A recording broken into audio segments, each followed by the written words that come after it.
उद्या हिंदी भाषेत म्हणतात आणि परवा मराठीत बोलेल. I bow to all the seekers of truth.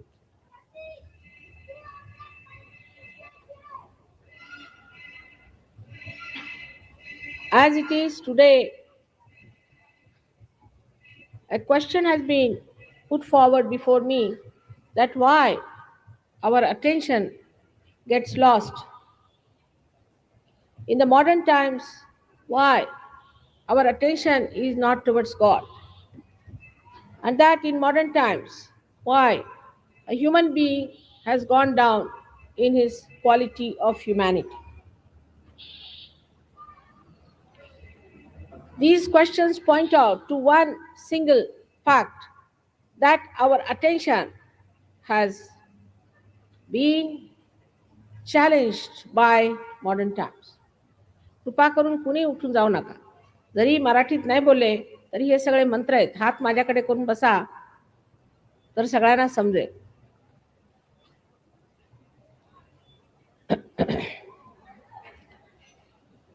This attention has been challenged by all that we call modern today.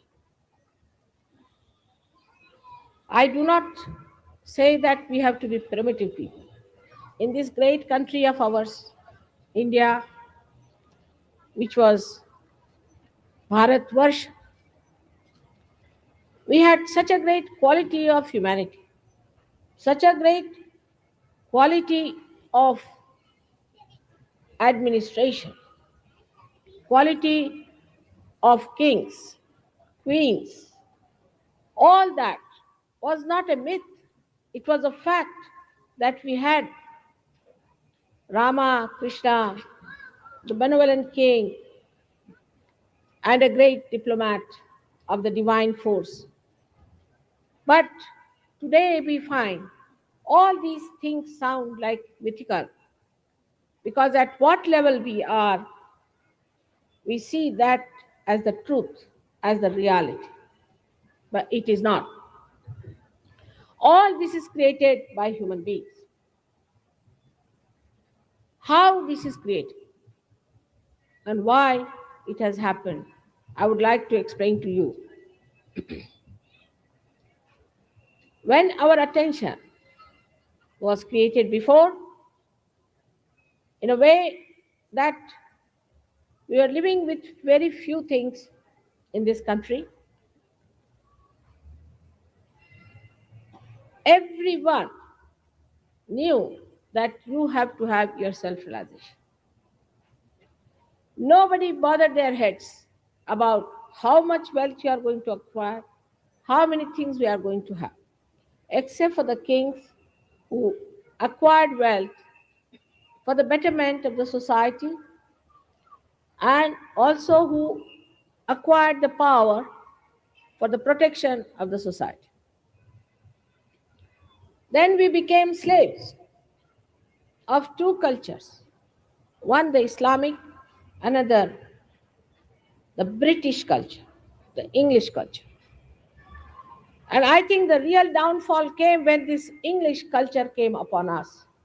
Because though they were Muslims, they believed in God. Whatever wrong they did it in the name of God and they believed it. But the attention was not still in acquiring things. We say that Aurangzeb was a very bad king, no doubt. He killed so many Hindus because he believed that Islam is the only religion. That was his stupidity, I should say. He was ignorant. He was so violent. But he himself was an extremely frugal person. He used to make his own caps, sell them in the market, and live on that.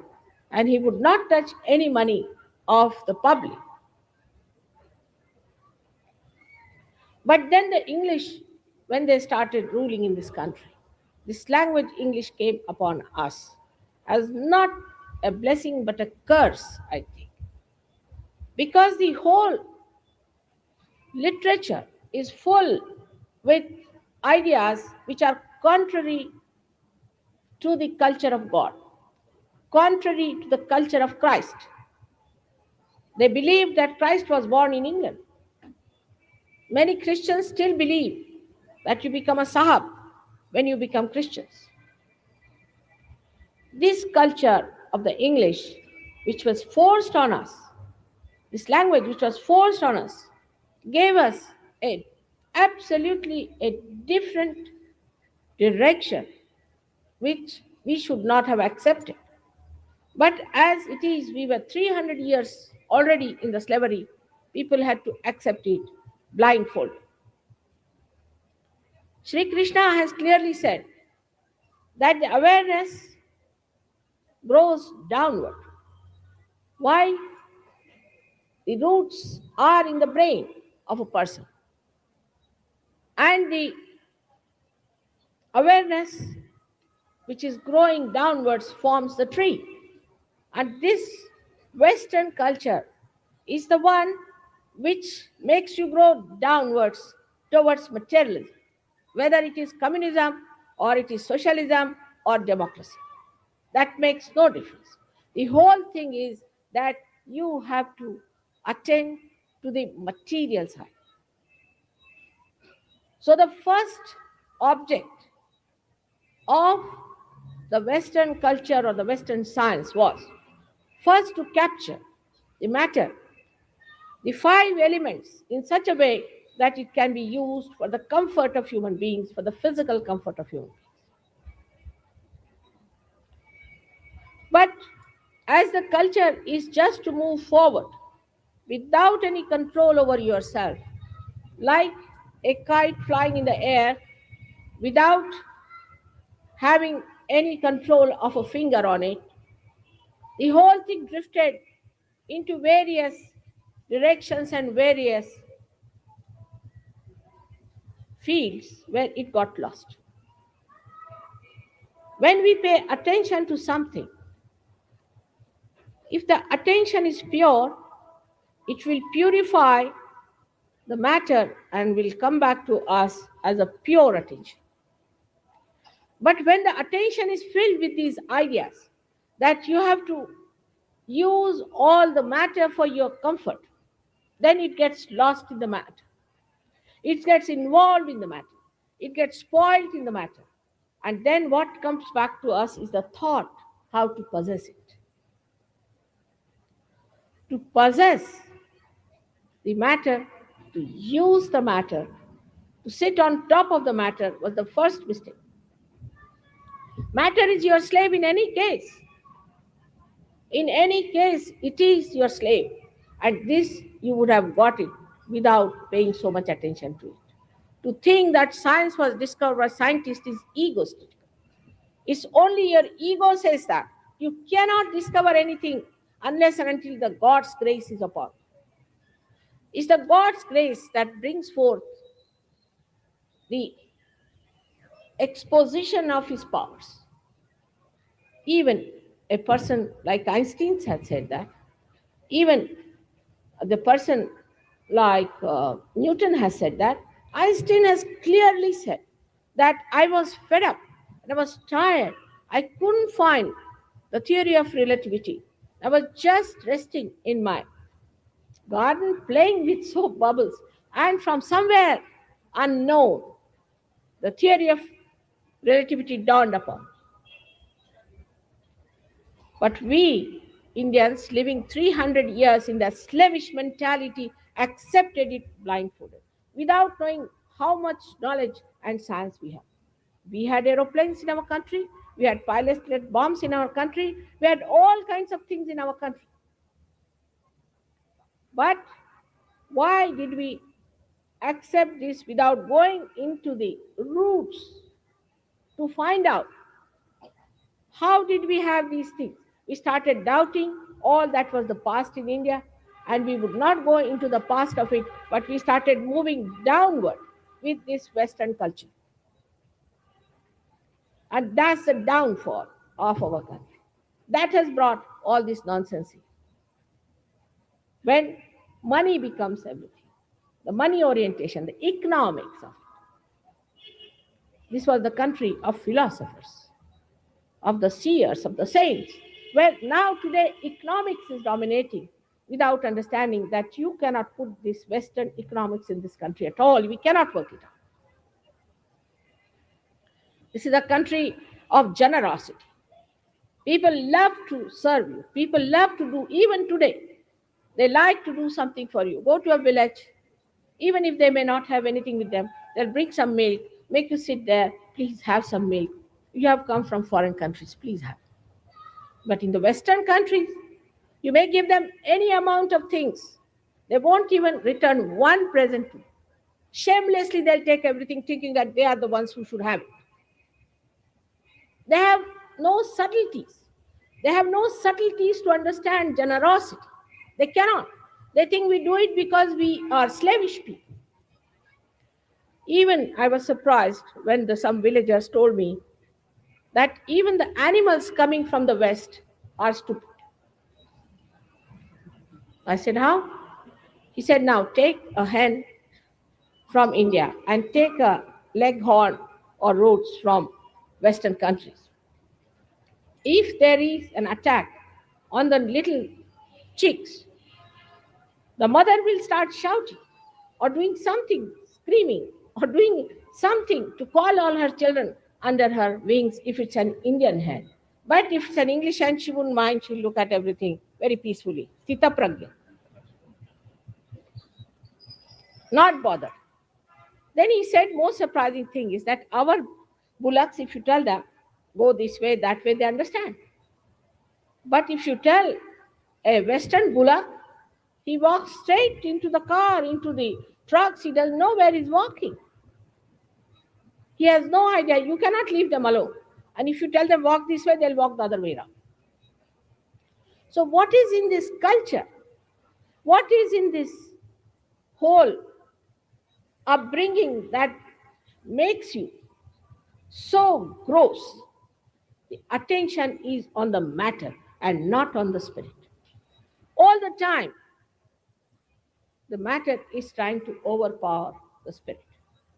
Supposing there's a tree that falls off, it dies, then you make a chair out of it. It's a dead from the dead. Now you sit on the chair and you become a slave of the chair. You cannot sit on the ground. Then you have to carry chairs with you. If you start moving in a car, you become so useless that you cannot walk with your legs. Tomorrow you start having calculators. You'll be surprised. I live in London. I'm amazed at the people. Even if they have to do 2 plus 2, they want their tambaku. They want to calculate it. For 2 plus 2, they cannot do it. They have no brains left because computers have come. So as a result of this machinery, the machines that have created, we say the machine age, what an age it is, and the age of development. Without any control, if the machines have gone up to this point, it is time that we understand we should not go too much towards it, that we become slaves of this machine. The machine is like a devil. It requires, like a devil, all the time to eat something. Like you in England, it's impossible to get fresh food. You have to go to the main market to get it. But in America, it's even worse. And in most of the countries, they have everything packed, everything in a plastic bag, everything measured. You go to the shop, you get this. Nothing fresh. There is no taste in the food. Now they are using chemicals. They put chemicals in the body of the animals which they eat, put chemicals in the foods that they eat, put chemicals because the machine must have a quantity. To have the quantity, they have to do all this. So what you are taking is all these chemicals. As a result of that, what you are developing is nothing else but your destruction. So all this attention outside into the matter builds up your destructions gradually. The attention gets fragmented. For example, you are talking to someone. This is a very modern stuff. I have seen many. You are talking to someone and this person is looking somewhere else. Where are you looking? Oh, I was looking at that picture or something I think I should buy that. But I'm talking to you here. Doesn't go into head. Nothing. He's looking at something or at some woman or at some man, which is joyless pursuit. You have nothing to do with it. And there is no alertness which picks up things at the right moment. Then another thing a gentleman told me, whose 4 children are in an English school and 1 child in an Indian school. He says, these 4 children don't talk much. They think no end of themselves. And they don't know. You ask them how many roads there are to your house, they would know. They just go like a blinkers of a horse around their heads. They walk like that. They don't know anything. They don't read newspapers. They have no idea as to what things we have. And the youngest child, who is brought up in an Indian way and an Indian school, has got a little parrot, has got a little doggy, has looks after all the cows. He gives all the news about all the animals in the house. He gives all the news about the relations. He knows who are the relations, who are suffering, what is the problem, what in the kitchen is needed. He's so alert. His attention is so alert because it is not fragmented. Now, with any convenience, we want to put our children into English schools. I tell you, you will have it.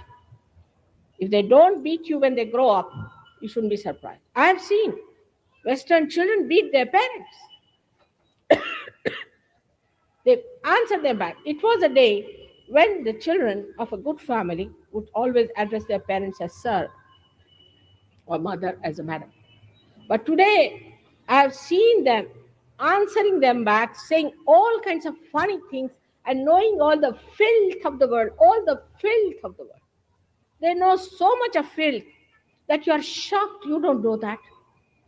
And the whole attitude of all their medias, or ours also, I should say, in a way, is to create that attitude, to put our children into that filth all the time, take them to that filth.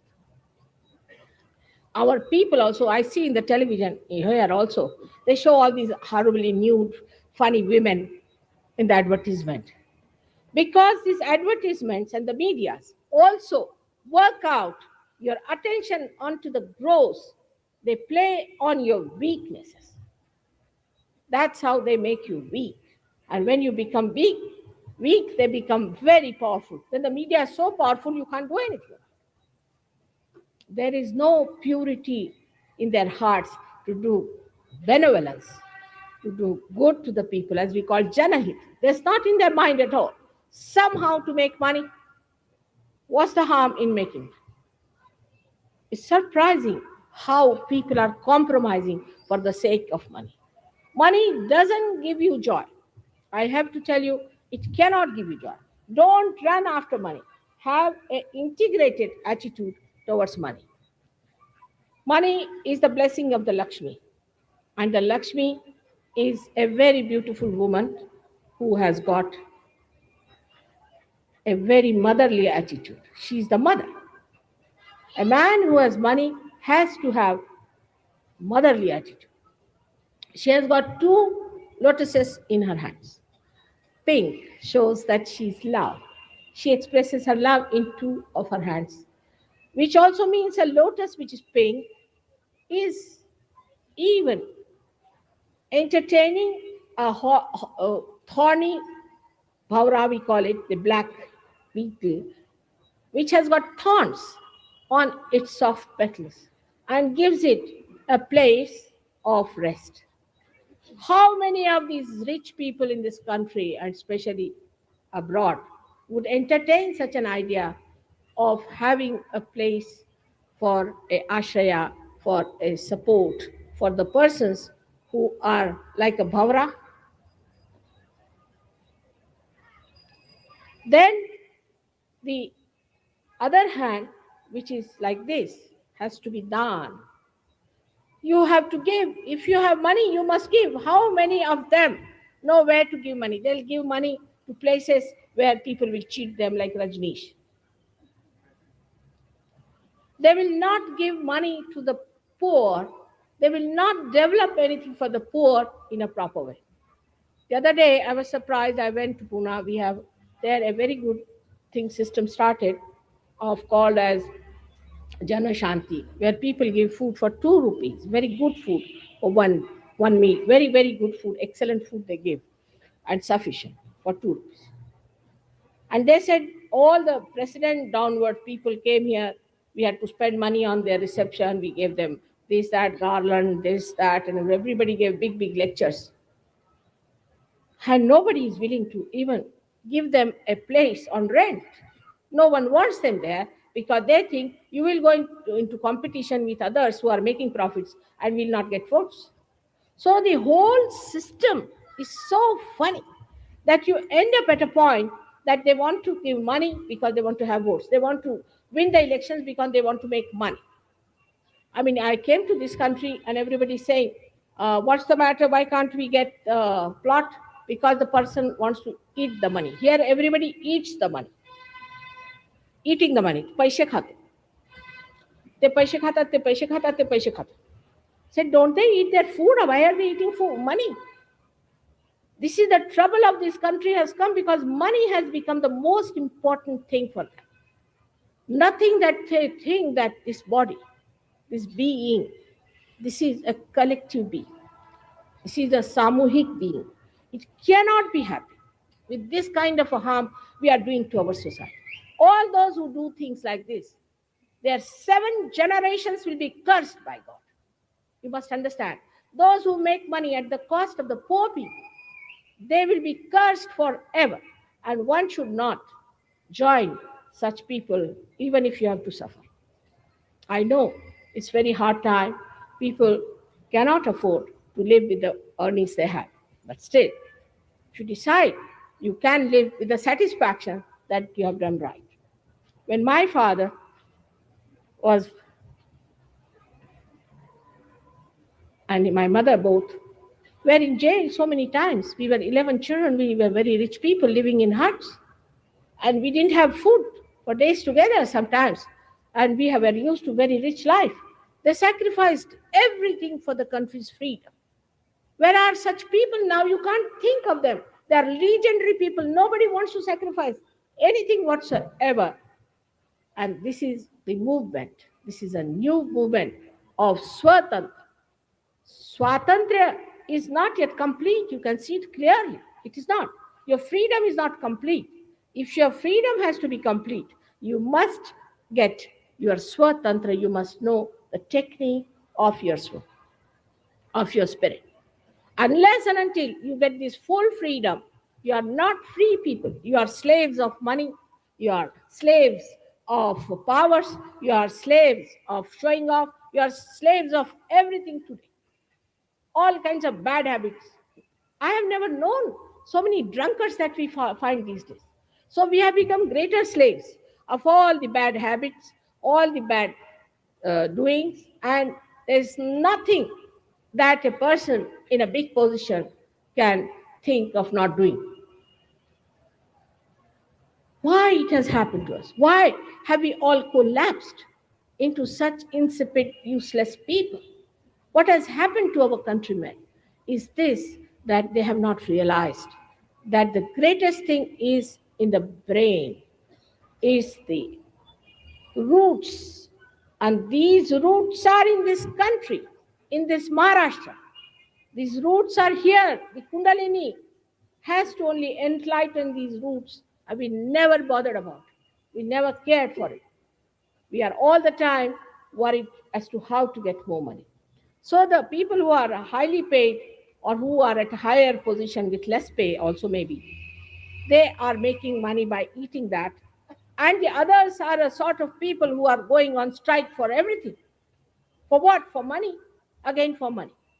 This Bombay is half finished because of strikes. What for strikes? I asked them. You are a drunkard? Yes. You drink? All right. And you smoke? Yes. You eat tobacco? Yes. You eat pan. That means you have money.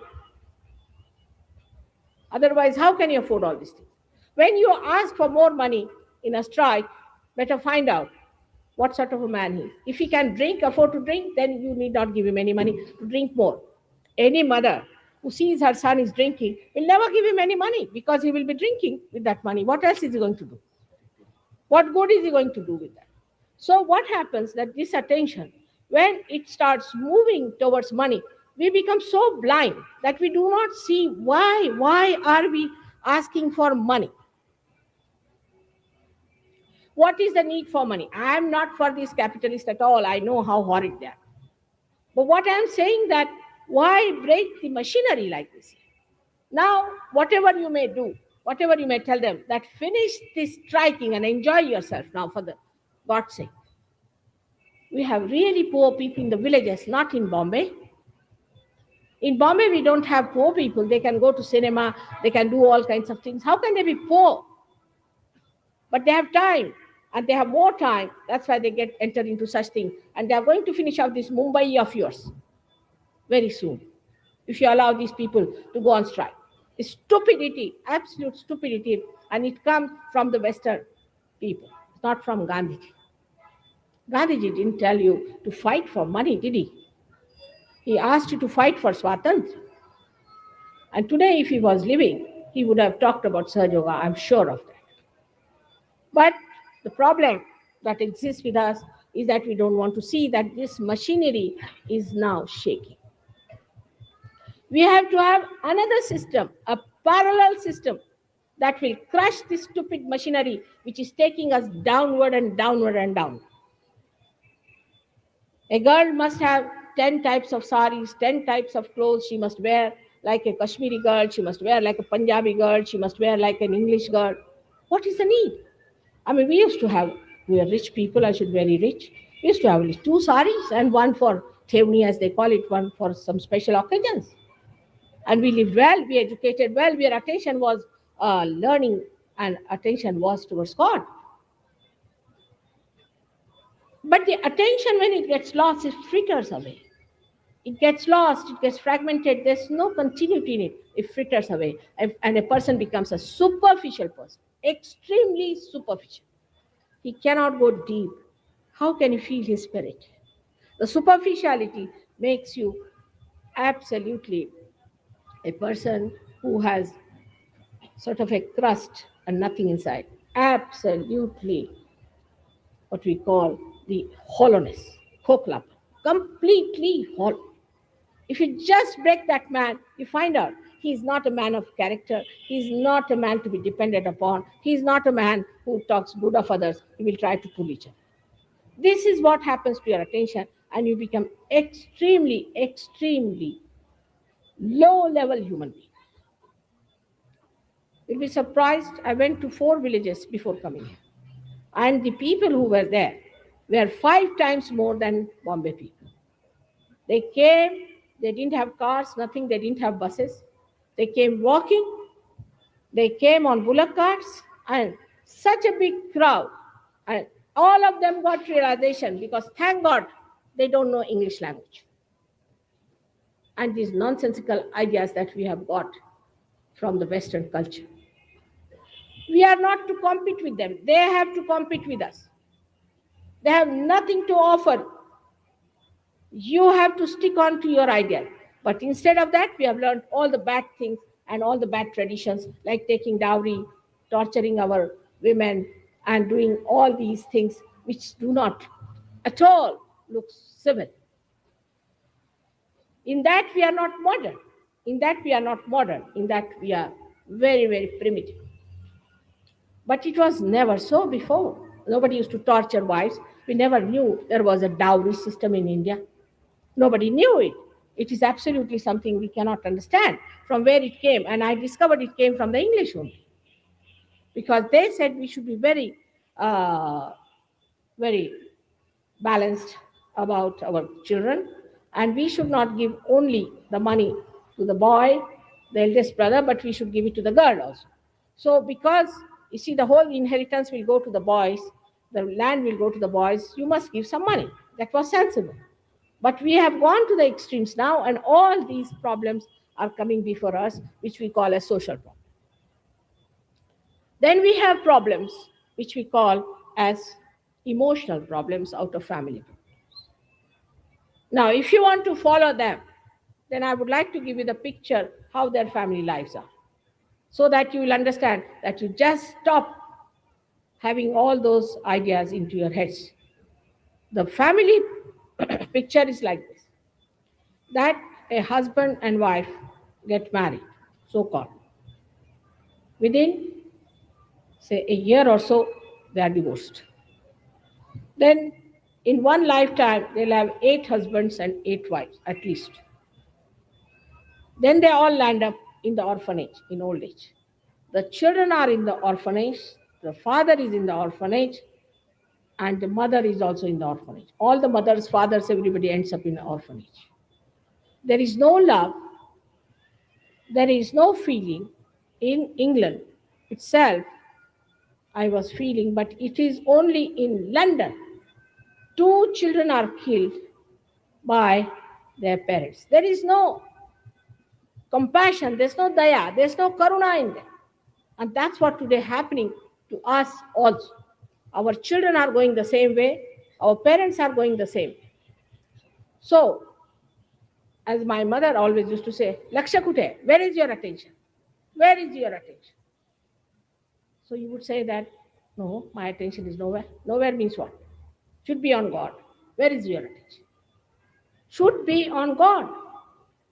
Deva kade laksha theva. Keep attention towards God. Where is your attention? Even when they taught music, they used to say, first, think of God. Anything they did, think of God.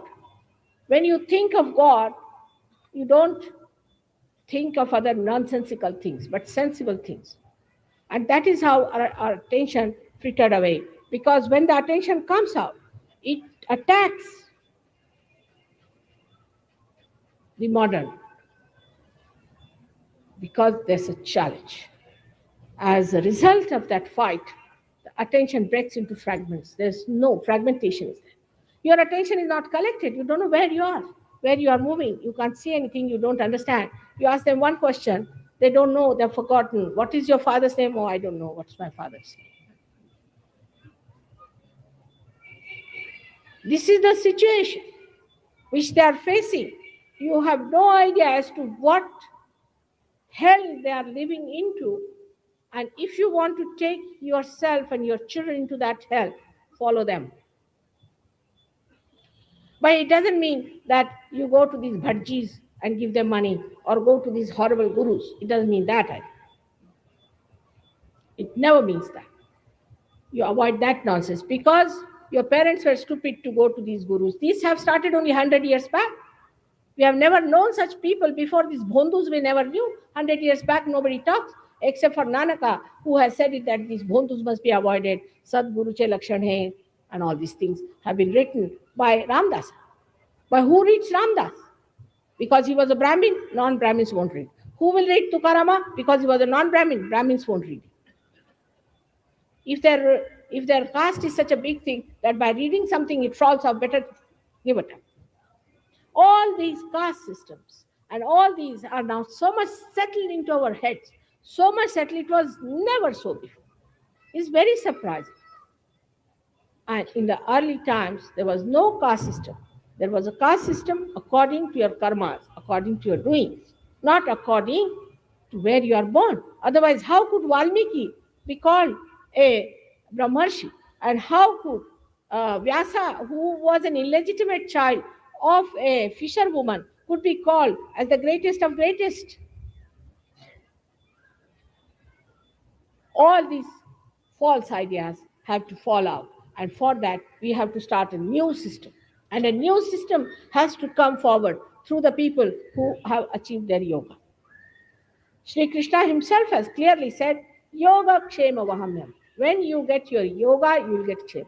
Always he has said about yogis. He has used the word yogis for that.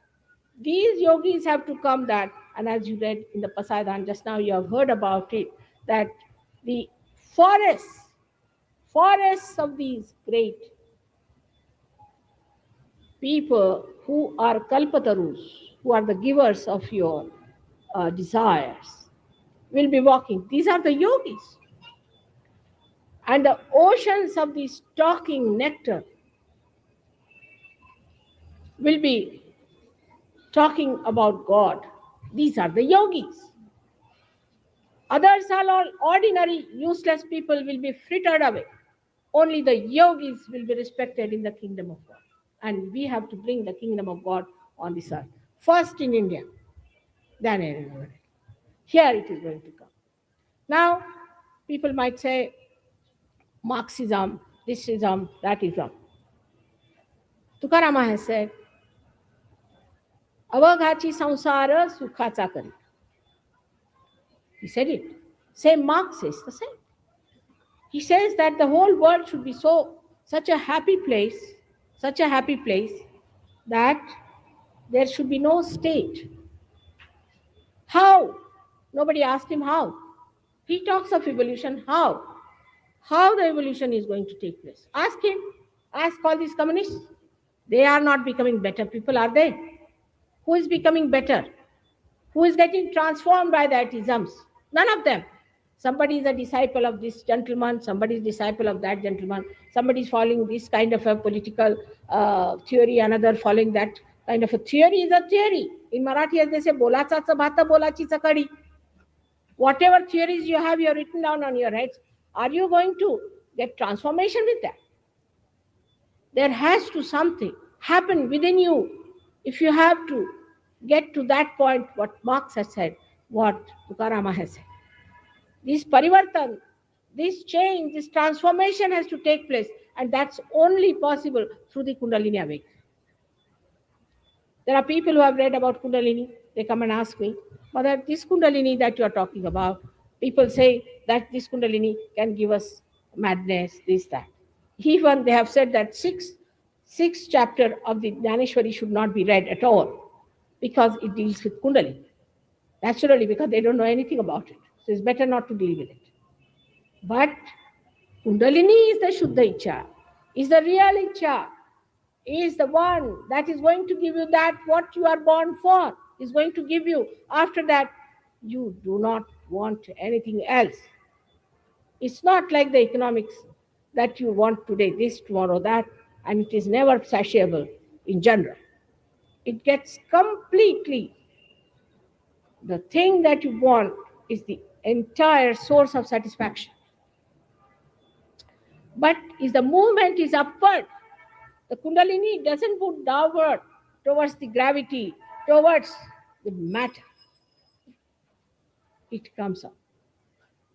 It moves upward and pierces through this fontanelle bone area, and you get your self-realization. This is what you should ask from any guru. All the rest of it is useless. How can you pay for it? Can you show rupee to that Kundalini? It's a living process of the living evolution which has to take place. You have to achieve the epitome of your life by this. How are you going to do it? Are you going to do it by standing on your head? Any living process like a sprouting of a seed, how do you do it? You put the seed in the Mother Earth and she has the power and she just sprouts it. In the same way it has to happen that it should sprout. In that same manner, it should sprout spontaneously. Sahaj. Saha with your born. This is born with you. To get this yoga is your birthright. Get it. And for Indians, it's a special blessing that they get it very fast, just like their independence, without any effort, without much struggle, I should say. Others have struggled much more than us. Then you get that, you also lose it very fast. So those people who understand Kundalini, understand the essence of everything, and they understand that all the religions are on one essence. They are the flowers of the same tree. Stupidly, we are fighting here. Christ has said, those who are not against us are with us. Who are those? Christians don't want to find out. Now they are after Christ's life. Hindus don't want to know about it. There is no greatness of art. I would say now there was a problem in Aurangabad and the people attacked. They should not have attacked, all right. But we have to understand what has happened in this one, where we have gone wrong. We should see our mistake. In a masjid, whatever it is, it's a God's place. It's a God's place. And in a masjid, if they are meditating, you should not make noise. If you are insulting that, you are insulting Vithala himself. In the Vithala Mandir, you have a different type of arti, all right, have it. In that arti, if somebody starts doing discotheque dance, how will you like it? In the same way, if that is a place of ibadat, is a place where people are praying in a dhyana. Just now we are so quiet. We are sitting in the surrounding horrible noises, but everything is quiet. That's why we are enjoying. And if that is the way they want to meditate, must we go and disturb them for something that some boys are struggling and all that? Can't we respect it to show our greatness? Thorpada. Must we do that? Is it very important that at that time we should take these Besura, Betala bands in front of that?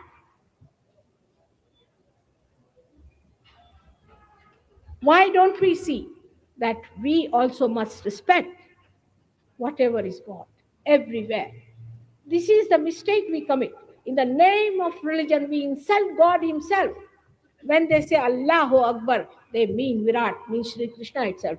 If you come to Sahajya, you will know that they are all related to each other.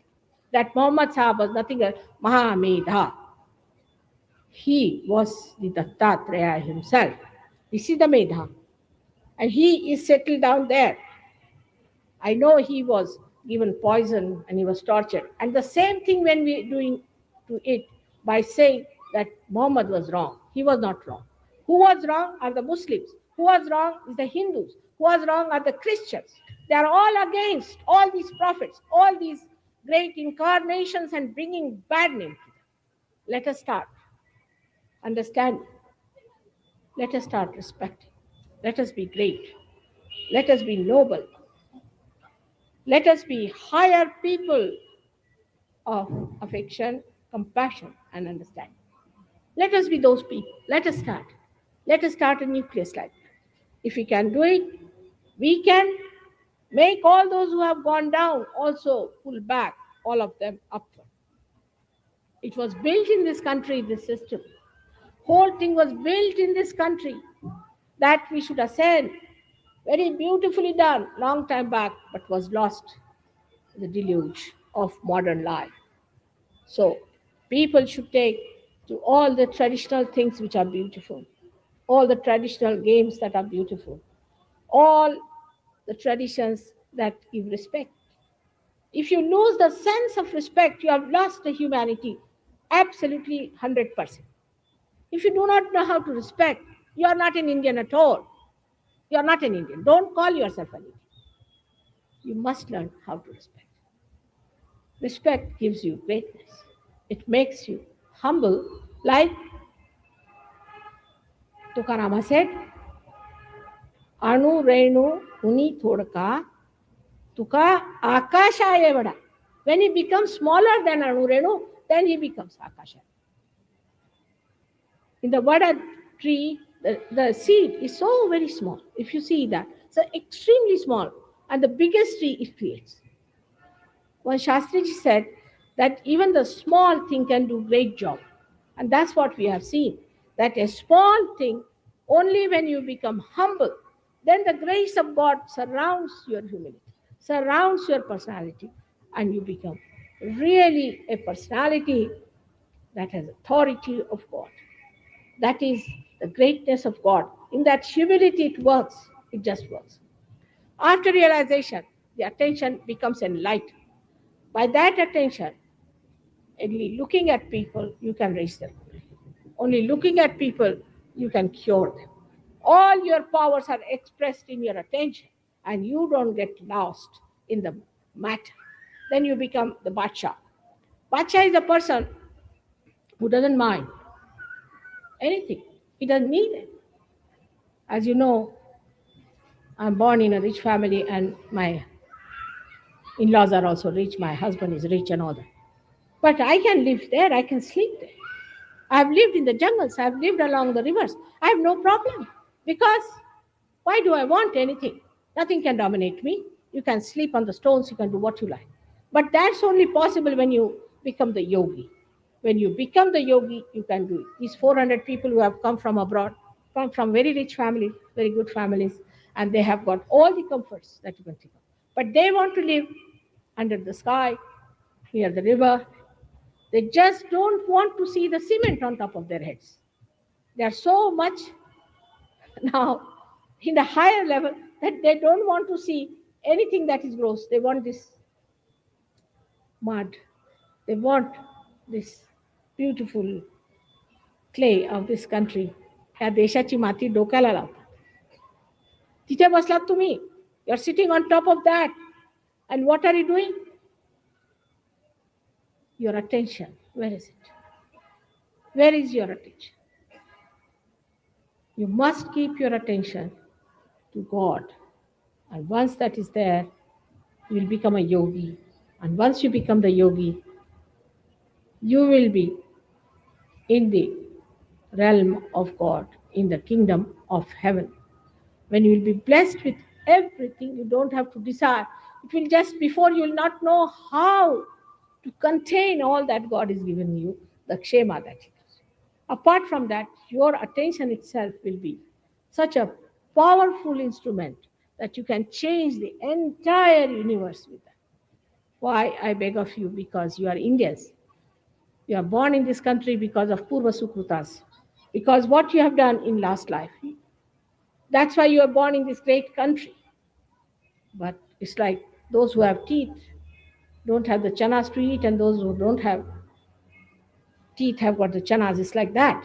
The situation is very bad. You are the ones who can become the greatest yogis, but you do not. But the Western people who do not have any idea about holiness, about auspiciousness, nothing. They are so ignorant. They shoot off much faster than you can. So I have to make a humble request to you that do not get enamored by this attention that goes to any matter. But matter itself is made by God. So despite the fact human beings got involved into the material advancement, it is today helping us in Sahaja Yoga in a very great way. For example, this mic is important. Is also useful for carrying my vibrations. It carries vibrations. Camera shows all the light around me and shows all the kinds of forms I have. So whatever you may try, the divine will sparkle through that matter also and will establish the existence of divinity.